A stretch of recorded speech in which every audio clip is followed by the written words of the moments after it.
عبداللہ اور بابرکت باغ کی کہانی۔ عبداللہ ایک غریب اور متقی انسان تھا۔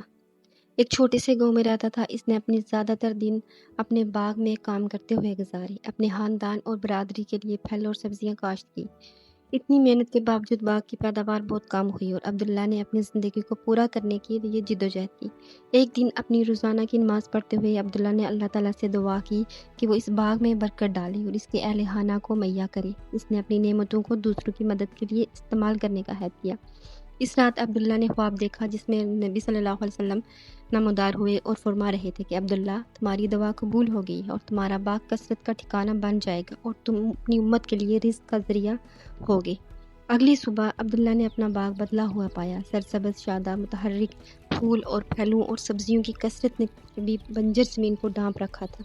باغ مبارک کی خبر تیزی سے پھیل گئی اور لوگ دور دور سے عبداللہ کی معجزاتی پیداوار کا مزہ چکھنے کے لیے آئے۔ عبداللہ نے اپنا پورا وعدہ پورا کیا اور اپنی فصل غریبوں ضرورت مندوں کے ساتھ بانٹ دی۔ اس کا باغ اللہ کی نعمتوں کی علامت اور ایمان کی طاقت، محنت اور صحافت کی یاد دہانی بن گئی۔ جیسے جیسے موسم گزرتے گئے عبداللہ کا باغ پھلتا پھولتا، جسم اور روح دونوں کی پرورش کرتا، اور عبداللہ عاجز رہا، یہ جانتے ہوئے کہ اصل نعمت باغ ہی نہیں بلکہ دوسروں کی خدمت کرنے اور اللہ کو راضی کرنے کا موقع ہے۔